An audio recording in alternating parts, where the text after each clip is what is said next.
I'm just going to introduce Hamish. I've got some questions for him about the upcoming Shareholders Agreement webinar.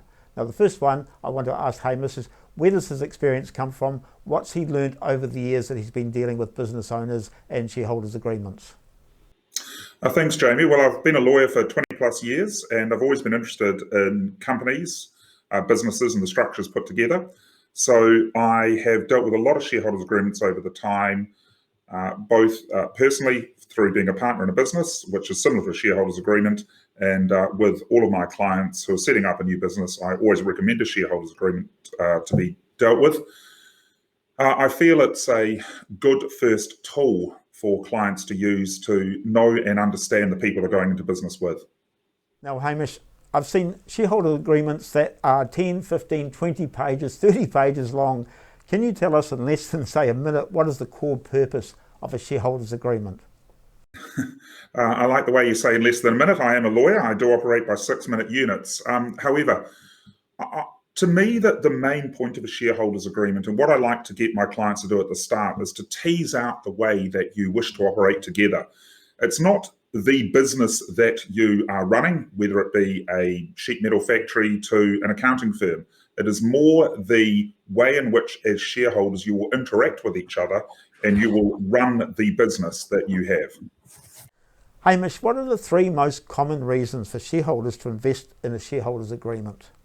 I think that the 3 things for me are how you will operate together, what the exit strategy for the shareholders will be, and how you will deal with any disputes between you as to the ongoing management and running of the company. Should all companies that have 2 or more shareholders have a shareholders agreement? I believe so, and the main reason for that is to ensure that you have some certainty as to what you are doing with the business. I have seen many occasions where someone has thought that they're heading down one direction, the other person has thought they're heading down the other direction. And if you get that, then you have some conflict, and that generally will flow through into the operation of the business itself. And so the best way, in my opinion, to resolve that is to talk and to get down on paper your agreed structure and plan for the business. And what about, say, a husband and wife, or if there are other family members who are shareholders? Do they need one if they are all from the same family? Yes, I believe there is a real need for it there, and sometimes that's even more of a need. I think we've all been aware, and we probably all know people who are perhaps not together as a husband and wife, and there can often be confusion and difficulty and angst over what is to happen with shares that are held in a business. I also say that if you don't have a shareholders agreement, and particularly if you're in a relationship property issue, that the only people who are going to make money out of all this are the lawyers. And although we've all got to eat, I believe it is best to deal with issues at the start and to agree what would happen if an unfortunate event occurs, whilst you're still talking to one another, and resolve it all then and get that written down on paper then. A similar sort of thing happens with a family as well, because often you'll have differences of opinion in the way the business should be run, and differences of opinion in the way in which people may want to exit the business and or the company long term. What are typical disputes that can be quickly resolved if there is a shareholders agreement?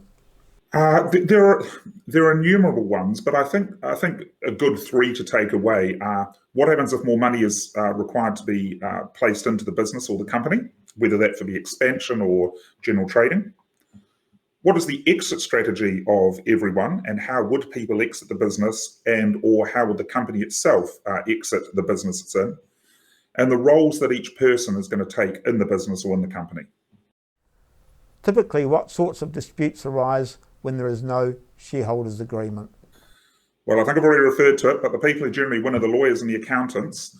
But look, the thing which goes wrong is you can take your eye off the ball in terms of how the business is being operated and how the business is being run, because you are tied into the dispute between the owners of the business, and that will often flow through down onto the operation of the business. You can see profits diminishing, staff leaving, and a general malaise happening across the business. Hamish, have you got any war stories where there has been some serious damage done to a business because there was no shareholders agreement? Jamie, how long have you got? Look, I could go on forever, but I think it's best we wait for the webinar for that one. What are the key things that you believe that people watching this webinar will take away? So look, being in business is a bit like being in a marriage or being in a relationship. You've got to know the person that you're getting into bed with. And I think that is a crucial part of a shareholders agreement, is to talk through, discuss, agree on the way in which you want to be in business together, the way in which you want to operate the business together, and the roles that each of you will take in the business together. I urge you to register for this webinar. I hope that by the end of it, you'll understand the why, the what, and the how of shareholders agreements. Why you must have one, what you should put into a shareholders agreement, and how you will enter into a shareholders agreement.